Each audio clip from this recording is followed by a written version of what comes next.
O dahil naiinip na kayo sa part 2, ito na po yung part 2. So dahil naghihintay pa ako dyan kung kailan mapuno yung aking sinasalod dyan, nagkuha muna ako ng aking mga labahin kasi sobrang dami na talaga yung aking labahin at tignan nyo naman, nag-iisang planggana pa talaga yung aking labahin dyan. Kaya pagkasunod dito ay sinunod ko muna yung aking mga labahin, nilagyan ko muna ng tubig para naman ay mahumulan ko ba, matangtang yung mga hindi mao. Okay. At ayun na nga, pumasok na nga ako sa aming kwarto kasi sinaksak ko po yung extension wire kasi i-dry ko kasi siya i-spin ba para naman madaling matuyo. Kasi alam nyo naman yung panahon ngayon, paiba-iba at tignan nyo naman yung panahon ngayon at nandyan nga pala yung aking kasama dyan, naglinis siya, nag-vacuum siya at sabi ko sa Ate Jay, ayun, nagbabay siya. Okay. At makalipas nga na ilang minuto, binalikan ko po yung aking gawain dito. Matagal akong natapos dyan kasi mahina yung tubig ba. Kailangan maghintay ka talaga ng ilang minuto bago mo yan sisimulan paglaba. Kahit kaunti lang yung nilabahan ko, matagal din ako natapos dahil sa tubig. Mahina talagang tubig dito. Oy, nasa na ba yung tubig dito? Pero okay lang yan, at least may tubig.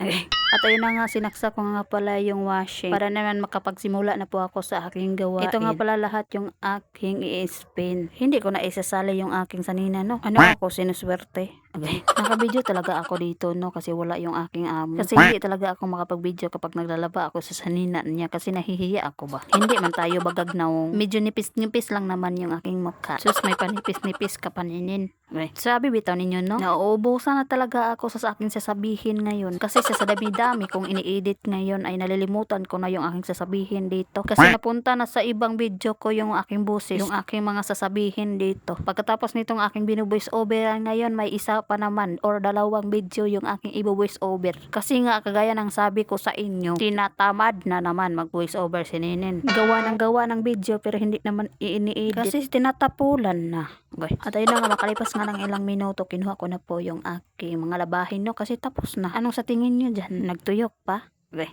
Ini-spin ko talaga to, no? Kasi palagay ko talaga na uulan pa. Kaya yun, tinanong ko yung kasama ko dito na i-spin ba to at sabi nga niya, okay ra. So ayun, dahil masunurin ako, ay let's go. Pinag-isipan ko talaga yung aking sasabihin ngayon, no? Kasi naluloding na talaga ako. Ay, mahirap talaga mag-voice over dito, no? Kasi pinag-isipan mo pa ba? Tapos nagsasalita ka, ikaw lang mag-isa. May kasama ka nga, pero puros naman aso. Hindi naman yun nakakasalita. Nakakinig lang, pero okay ra na siya. Okay. At dito na tayo sa aking ginagawa naman kung saan to pupunta yung voice over ko. Nagpataka lag istorya.